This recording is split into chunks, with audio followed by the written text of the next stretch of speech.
What's up, everyone? Welcome to the Power Play with CJ. We're a couple weeks into the Mike Babcock feeding frenzy, if you will. Speaking of feeding frenzy, the Sharks have entered the fray. I was trying to link the two of them, and the joke would have been shitty. So take what you can get. But again, Philly's obviously out of the running. Haven't signed Hacksaw today. I think they got that indication from Babcock's camp. So moved ahead and made a bold move with their new head coach. But you look at San Jose and the St. Louis Blues entering the fray. I think St. Louis would be a phenomenal fit for him. But you've also got to look at, what are you trying to build, or what does he want? Does he want to build something from scratch with a McDavid or an Eichel in Edmonton or Buffalo? Does he want to go to a team like Toronto that I think is further along in the rebuild than they get credit for, and help kind of mold that team into kind of being a contender again? And that's an intriguing possibility.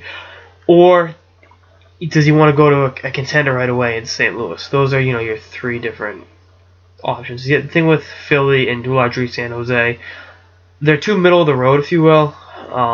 Neither one's going to compete for the cup next year. Let's call it what it is.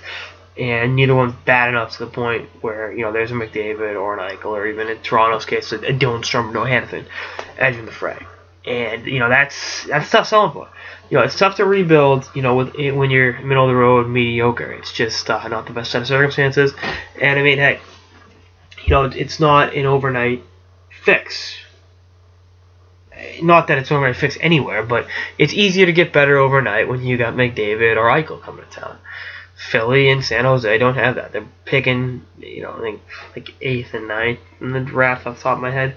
So yeah, you might get a Lawson Krause, or I think Philly's picking 7th and San Jose's picking 9th, or a Zach Werenski. They have very, very, very good players, but they're not going to have that immediate impact right off the bat. Your team's better. That again, McDavid or Eichel will have with Edmonton and Buffalo. So that's you got to look at the big picture of Babcock. Again, I think end of the day he ends up back in Detroit. That's my gut feeling. That's been my gut feeling all along, and I'm gonna roll with it. I think again St. Louis can make a very interesting case to him, but they got to tweak a few things. I'm not putting all the blame on Kenny Hitchcock why they haven't been able to win in the playoffs. But that team's got to look at themselves. How are they assembled? Is it worth moving an Oshie or a Steen, someone like that, to get more sandpaper that can score, stuff like that. Those are questions that need to be asked. So we'll see how it all goes down. But for now, like we thought, Mike Babcock's got plenty of suitors. The Philadelphia Flyers obviously aren't one of them, and the frenzy continues. And good for Babcock. Good to see such a great coach, a great hockey mind, try to get himself paid.